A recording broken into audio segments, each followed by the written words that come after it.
American ഉൽപ്പന്നങ്ങൾക്ക് ഉയർന്ന തീരുവ ഈടാക്കുന്നത് ആരായാലും അവർക്ക് തിരിച്ചടി നൽകിയിരിക്കും. നിയുക്ത പ്രസിഡന്റ് ഡൊണാൾഡ് ട്രംപിന്റെ വാക്കുകളാണ് ഇത്. ഇന്ത്യ ഉൾപ്പെടെയുള്ള രാജ്യങ്ങൾക്ക് തിരിച്ചും നികുതി ചുമത്തുകയാണ് തന്റെ പദ്ധതിയെന്ന് വ്യക്തമാക്കി നിയുക്ത അമേരിക്കൻ പ്രസിഡന്റ് ഡൊണാൾഡ് ട്രംപ്. മറ്റു രാജ്യങ്ങൾ US ഉൽപ്പന്നങ്ങൾക്ക് അധിക നികുതി ചുമത്തിയാൽ അതേ രീതിയിൽ തിരിച്ചടിക്കുമെന്നാണ് ട്രംപ് പറയുന്നത്. ലോകം ഉറ്റുനോക്കുകയാണ് പ്രസിഡന്റായി ട്രംപ് അധികാരത്തിൽ വരുന്ന ഡിസംബർ 20 എന്നാൽ അതിനിടയിൽ ട്രംപിന്റെ ഈ പ്രഖ്യാപനങ്ങൾ ഇന്ത്യക്ക് തിരിച്ചടിയാകുമോ എന്ന ആശങ്കയാണ് ഇപ്പോൾ നിലനിൽക്കുന്നത്. മറ്റു രാജ്യങ്ങൾ ഞങ്ങൾക്ക് നികുതി ചുമത്തിയാൽ അതേ തുക തിരിച്ചും നികുതി ഈടാക്കും. എല്ലായ്പ്പോഴും അവർ ഞങ്ങൾക്ക് അധിക നികുതി ചുമത്തുകയാണ്. ഞങ്ങൾ തിരിച്ച് അങ്ങനെ ചെയ്യാറില്ല. ട്രംപിനെ ഉദ്ധരിച്ച് ന്യൂസ് ഏജൻസിയായ PTI റിപ്പോർട്ട് ചെയ്തു. അധികാരമേറ്റാലുടൻ അനധികൃത കുടിയേറ്റക്കാരെ ഇന്ത്യക്കാരെ പുറത്താക്കുമെന്നും ജന്മാവകാശ പൗരത്വം നിർത്തലാക്കുമെന്നും അടുത്തിടെ ട്രംപ് പ്രഖ്യാപിച്ചിരുന്നു.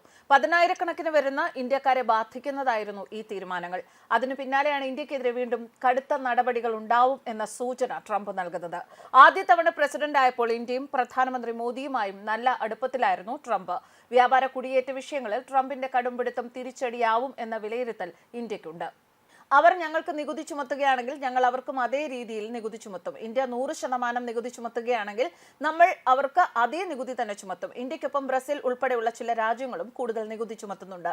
അവരോടും വിട്ടുവീഴ്ചയില്ല എന്നായിരുന്നു ട്രംപിന്റെ വാക്കുകൾ. പരസ്പരമുള്ള താരിഫുകൾ തന്റെ ഭരണകൂടത്തിന്റെ സാമ്പത്തിക നയങ്ങളുടെ ആണിക്കല്ലായിരിക്കുമെന്നും ട്രംപ് പറഞ്ഞു. ചൈന, മെക്സിക്കോ, കാനഡ എന്നീ രാജ്യങ്ങളുമായുള്ള വ്യാപാര തർക്കങ്ങളെക്കുറിച്ചും ട്രംപ് വ്യക്തമായ സൂചനകൾ നൽകിയിട്ടുണ്ട്. കാനഡയിൽ നിന്നും മെക്സിക്കോയിൽ നിന്നും ഇറക്കുമതി ചെയ്യുന്ന എല്ലാ ഉൽപ്പന്നങ്ങൾക്കും 25% നികുതി ചുമത്തിയേക്കുമെന്നും ട്രംപ് സൂചിപ്പിച്ചു. അമേരിക്കയിലേക്കുള്ള മയക്കുമരുന്ന് കടത്തും കുടിയേറ്റവും ഇല്ലാതാക്കാനുള്ള ശക്തമായ നടപടികൾ രണ്ട് രാജ്യങ്ങളും സ്വീകരിക്കണം എന്നത് ട്രംപിന്റെ നേരത്തെയുള്ള ആവശ്യമാണ്. ഇല്ലെങ്കിൽ ശക്തമായ നടപടികൾ ഉണ്ടാവുമെന്നും സൂചന നൽകിയിരുന്നു. പരസ്പരം എന്ന വാക്ക് പ്രധാനമാണ്. ഇങ്ങോട്ട് എങ്ങനെയാണ് അങ്ങനെയാകും തിരിച്ചും. ഇന്ത്യ നമ്മോട് 100% ഈടാക്കുമ്പോൾ തിരിച്ചും അതുപോലെ ചെയ്യുമെന്ന് ട്രംപിന്റെ വാണിജ്യ സെക്രട്ടറി പിക് ഹോവാർഡ് ലുട്നിക്കും ഇതേ പ്രസ്താവന ആവർത്തിച്ചു. നിങ്ങൾ ഞങ്ങളോട് എങ്ങനെ പെരുമാറുന്നുവോ അതുപോലെ തന്നെ നിങ്ങളോട് പെരുമാറും എന്ന് പ്രതീക്ഷിക്കണം എന്നതാണ് അദ്ദേഹത്തിന്റെ പ്രതികരണം. നേരത്തെ അമേരിക്കൻ പ്രസിഡന്റായിരുന്നപ്പോൾ നരേന്ദ്രമോദിയുമായി ഊഷ്മളമായ ബന്ധം സൂക്ഷിച്ച വ്യക്തിയായിരുന്നു ഡൊണാൾഡ് ട്രംപ്. എന്നാൽ രണ്ടാം വരവിൽ അത് പ്രതീക്ഷിക്കേണ്ടതില്ല എന്നാണ് ട്രംപിന്റെ മുന്നറിയിപ്പിൽ നിന്നും മനസ്സിലാക്കേണ്ടത്. അതേസമയം ഇന്ത്യയുമായി ഇപ്പോൾ നല്ല ബന്ധമാണെന്ന് ഡെപ്യൂട്ടി സ്റ്റേറ്റ് സെക്രട്ടറി കുററ്റ് കാമ്പൽ പറയുന്നു. ട്രംപിന് കീഴിലും അത് തുടരുമെന്നാണ് കരുതുന്നത് എന്ന ആത്മവിശ്വാസം അദ്ദേഹം പ്രകടിപ്പിച്ചു. വ്യവസായത്തിലും സാങ്കേതിക വിദ്യയിലും ധനകാര്യത്തിലും പ്രതിരോധത്തിലും പങ്കാളികളുമായി ഉറച്ച ബന്ധമാണ് ഉള്ളത്. ട്രംപ് അത് തുടരും എന്ന് തന്നെയാണ് പ്രതീക്ഷ.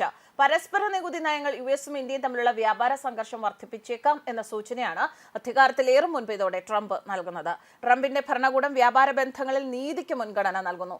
ഉയർന്ന താരിഫുകൾ ആഗോള വിപണികളെ ബാധിക്കുന്ന പ്രതികാര നടപടികളിലേക്ക് നയിച്ചേക്കാം എന്നതിനാൽ ഇന്ത്യയെ സമ്മർദ്ദത്തിലാക്കാനാണ് ട്രംപിന്റെ ശ്രമമെന്ന വിലയിരുത്തലുകളുമുണ്ട്. എന്നാൽ ട്രംപ് ഭീഷണി ആവർത്തിച്ചതോടെ അതിർത്തി സുരക്ഷ വർദ്ധിപ്പിക്കാനുള്ള നീക്കങ്ങൾ കാനഡ തുടങ്ങിയിട്ടുണ്ട്. ഇതിനായി $1.3 ബില്യൺ കനേഡിയൻ നിക്ഷേപിച്ചു എന്നാണ് റിപ്പോർട്ടുകൾ. മയക്കുമരുന്ന് കടത്ത് തടയാനായി അമേരിക്കയിലേക്ക് കയറ്റുമതി ചെയ്യുന്ന ഉൽപ്പന്നങ്ങൾ കർശന പരിശോധനയ്ക്ക് വിധേയമാക്കാനും തീരുമാനിച്ചിട്ടുണ്ട്. ഇതിലൂടെ ട്രംപിന്റെ മനസ്സ് മാറുമോ എന്ന് കാത്തിരുന്ന് കാണാം. ട്രംപിന്റെ അടുപ്പക്കാരനായ ഇലോൺ മസ്കിന്റെ കൊടിയ ശത്രുവാണ് കാനഡയിലെ നിലവിലെ പ്രധാനമന്ത്രി ജസ്റ്റിൻ ട്രൂഡോ. ഇത് രണ്ട് രാജ്യങ്ങളും തമ്മിലുള്ള ബന്ധത്തിൽ കാര്യമായി പ്രതിഫലിക്കുമെന്നും കരുതുന്നു. വ്യക്തിപരമായ സൗഹൃദം നയതന്ത്ര ബന്ധത്തിൽ പലപ്പോഴും ഗുണം ചെയ്യുമെങ്കിലും ഇന്ത്യയുമായുള്ള വ്യാപാര ബന്ധത്തിലും കുടിയേറ്റത്തിലും ട്രംപ് നിലപാട് കടുപ്പിക്കാനാണ് സാധ്യത.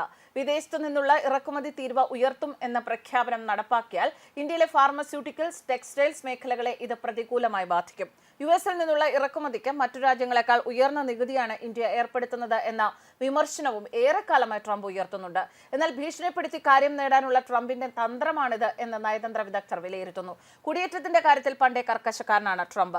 H-1B വിസ അനുവദിക്കുന്നതിലടക്കം മുൻ ട്രംപ് ഭരണകൂടം കടുത്ത നിയന്ത്രണം കൊണ്ടുവന്നിരുന്നു. അതേ നിലപാട് തുടർന്നാൽ IT മേഖലയിലടക്കം ജോലി ചെയ്യുന്ന ഇന്ത്യക്കാരെ ഇത് വലിയ രീതിയിൽ ബാധിക്കും. അനധികൃത കുടിയേറ്റക്കാർക്കെതിരെയുള്ള നടപടികളും കടുപ്പിക്കും. ബൈഡൻ ഭരണകൂടത്തിന് കീഴിൽ ഇന്ത്യയും US-ഉം പ്രതിരോധ രംഗത്ത് മികച്ച സഹകരണമായിരുന്നു. ഇക്കാര്യത്തിൽ ട്രംപും മാറ്റം വരുത്താനിടയില്ല. ചൈനയെ പ്രതിരോധിക്കാനുള്ള ഇന്ത്യൻ ശ്രമങ്ങൾക്ക് ട്രംപിന്റെ പൂർണ്ണ പിന്തുണ ഉണ്ടാകുമെന്നും നമുക്ക് പ്രതീക്ഷിക്കാം. ന്യൂസ് ഡെസ്ക് കർമ്മ ന്യൂസ്.